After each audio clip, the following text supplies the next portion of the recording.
Hi viewers,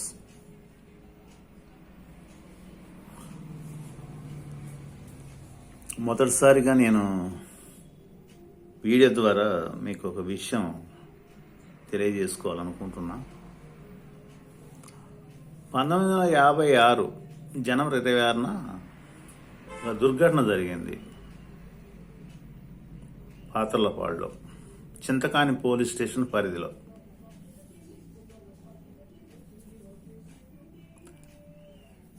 Maisaiah గారని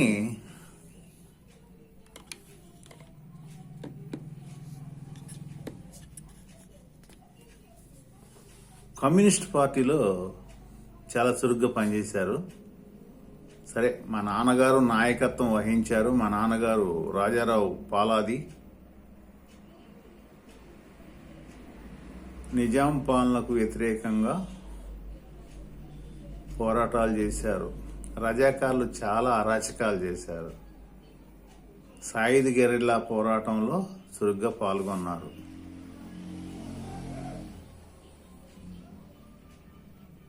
మైసయ్య గారే కాదు, చాలామంది ఉన్నారు. వాళ్ళంతా ఒక యూనిటీగా గెరిల్లా పోరాటం చేశారు. జైలుకు కూడా వెళ్ళారు. మా తాతగారు కూడా, పాలాది కన్నయ్య గారు. మా తాత పుట్టింది, మా తాతలు ఖమ్మం శివాలయం, బ్రాహ్మణ బజార్ ఏరియా సెంటర్. మా నాన్న పాతర్లపాడు చింతకానిలో సెటిల్ అయిపోయారు.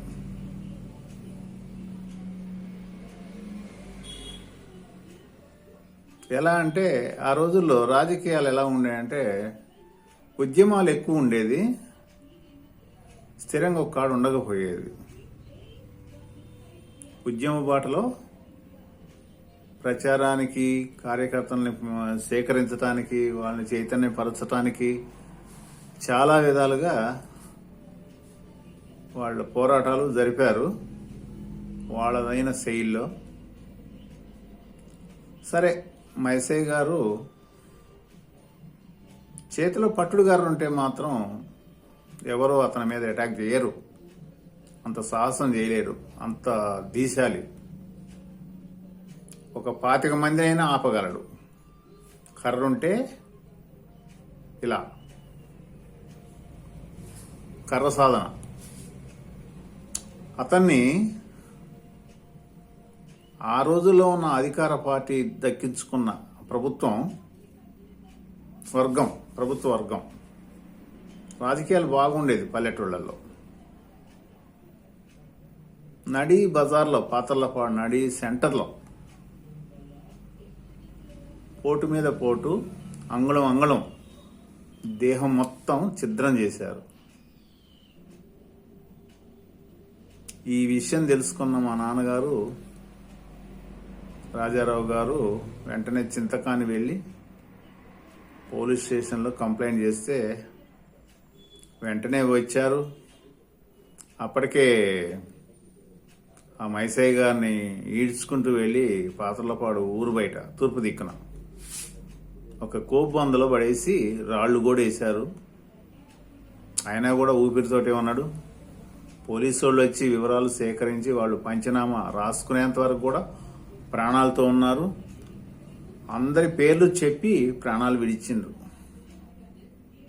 ప్రాణాలు వదిలారు.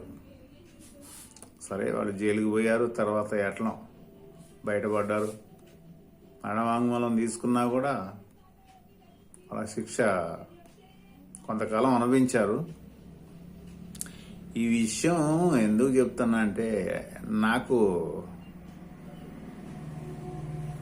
పార్టీ సిద్ధాంతాలు మంచియే. లెనిన్, కార్ల్ మార్క్స్, మావో ఇలాంటి మహానుభావులు సిద్ధాంతాలని కట్టుబడి వాళ్ళు ఉద్యమాలు నడిపించారు. వాళ్ళ సిద్ధాంతాలు మంచియే. ఆ కాలంలో పోరాటాలు చేసిన వాళ్ళు కూడా మంచి నిజాయితీగా కట్టుబడి ఉద్యమాలు జరిపారు. మా తాతయ్య కన్నయ్య గారు గుల్బర్గా జైల్లో 3 సంవత్సరాలు ఉండి వచ్చారు. సరే, ఆయన గారు 1970 ఆ టైంలో చనిపోయారు. మా నాన్నగారు ఆ తర్వాత మా నాన్నగారు కూడా జాల్నా జైలుకి వెళ్ళారు. 3 సంవత్సరాలకి తిరిగి వచ్చారు.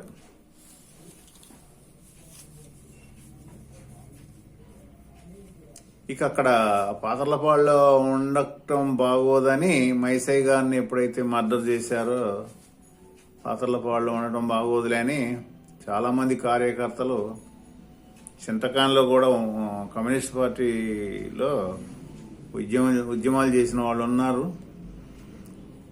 వాళ్ళకి మా నాన్నగారు నాయకత్వం వహించి మంచి అక్కడ స్థిరంగా నిలబడగలిగారు. 1965 అనుకుంటా కమ్యూనిస్ట్ పార్టీ 2 చీలికలైంది.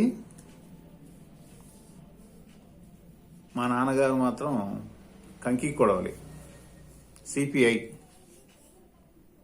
ఇక అతనికి చాలామంది అక్కడ ఒక మండల అధ్యక్షుడు అనుకోండి, అధ్యక్షుడు ఆ ఏరియాకి నాయకత్వం వహించి కార్యకర్తలను సేకరించటం, వాళ్ళకి ఉద్యమాల గురించి మీటింగులు పెట్టడం, ఎలక్షన్ల టైంలో ఉత్తేజపరచడం ఇలాంటివి జరిగేది. కానీ మా నాన్నగారు సంపాదించింది మొత్తం ఏ రోజుకి ఆ రోజు ఆ కార్యకర్తలకి పోషించడానికే సరిపోయేది. వాస్తవంగా మా తాతగారు ఖమ్మం, ఆయన అక్కడ ఉండలేక ఈ రజాకారులు తీవ్రంగా వాళ్ళ ప్రభావం బాగుండేది ప్రజల మీద, వాళ్ళు చేసిన అరాచకాలు. ఆ విధంగా మన తాతగారు కూడా అక్కడ ఉండలేదు, పాతర్లపాడు వచ్చేసారు. మా నాన్నగారు అక్కడ ఈ మైసయ్య గారు చనిపోవటం, మర్డర్ కావటం, చింతకాన్లో ఉండిపోవటం. సరే, ఈ ఎలక్షన్లు వచ్చినాయంటే మా నాన్నగారికి కొన్ని బాధ్యతలు అప్పచెప్పేది. పోటీ చేసేవాళ్ళు రాజవెల్లి గారు కానీ, ఇంకా గిరిప్రసాదరావు గారు కానీ, కొంతమంది గుర్తు రావట్లేదు ఇలాంటి వాళ్ళు. నేను కూడా బాధ్యత తీసుకోవాల్సి వచ్చేది. ఎందుకంటే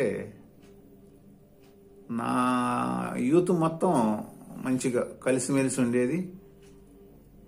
నేను ఏదన్నా చెప్తే నాతో పాటు వాళ్ళు కూడా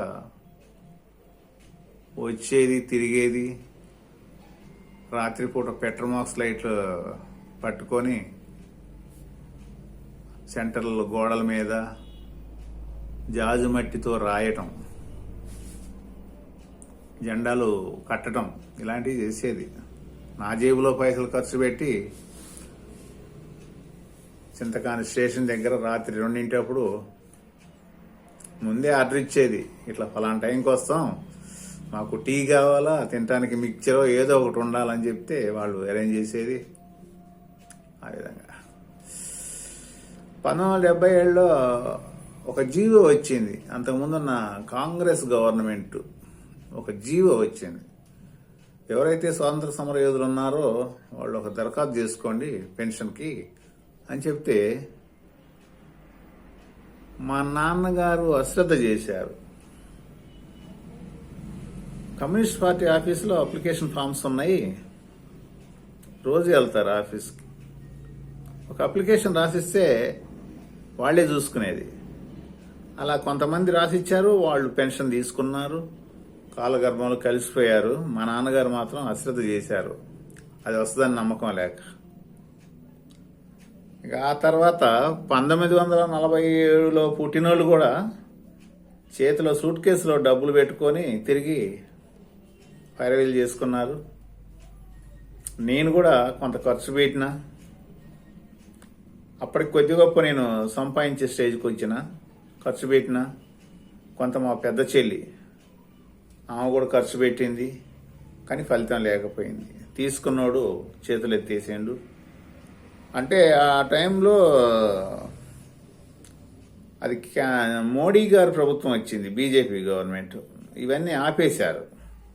ఇంకా ఉన్నారా స్వాతంత్ర సమరయోధులు, వాళ్ళంతా ఇంకా బతికున్నారా, ఆపేసేయండి అని ఒక జీవో వచ్చింది. మొత్తానికి అది క్లోజ్ చేసేశారు. ఆ విధంగా మా నాన్నగారికి అదృష్టం లేకపోయింది. సరే, ఈ విషయం ఎందుకు చెప్తున్నా అంటే, మనసులో మాటలు నేను షేర్ చేసుకుంటా, మనసులోని భావాలు. ఎక్కువగా నేను టైప్ చేస్తా, సబ్జెక్టు టైప్ చేసి పెడతా ఫేస్బుక్లో. ఈసారి వీడియో ద్వారా తెలియజేసుకుందాం అనుకుంటున్నా. మైసయ్య గారు చనిపోవటం కొంత కార్యకర్తలకి, ఆ పార్టీకి కూడా కొంత నష్టమే. అలాంటి సిద్ధాంతాలు గల వ్యక్తి కోల్పోవటం చాలా బాధ కలిగించే విషయం. సరే, ఈ విషయం ఎవరు బయటికి చెప్పలేదు, కానీ నాకు చెప్పాలనిపించింది, మీకు చెప్తున్నా. కానీ నిజాయితీగా పనిచేసిన వాళ్ళు కూడబెట్టుకోలేకపోయారు.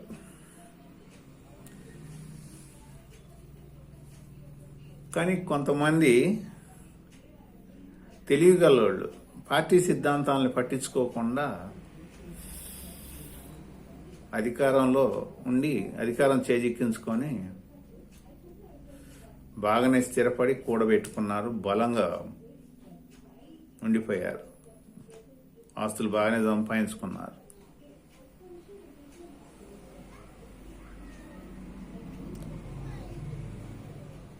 ఓకే ఫ్రెండ్స్, అది మైసయ్య గారికి, ఆనాడు ప్రాణత్యాగాలు చేసిన వీరులకి, అమరవీరులకి అందరికీ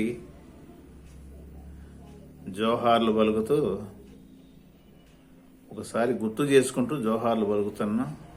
మీకు తెలియజేస్తున్నా. ఇది మీరు ఏ విధంగా దీన్ని తప్పుపట్టకండి. నా మనసులో ఉన్న ఒక మన ఈ సబ్జెక్టు గురించి బయటికి చెప్పాలని చెప్పా. Okay friends.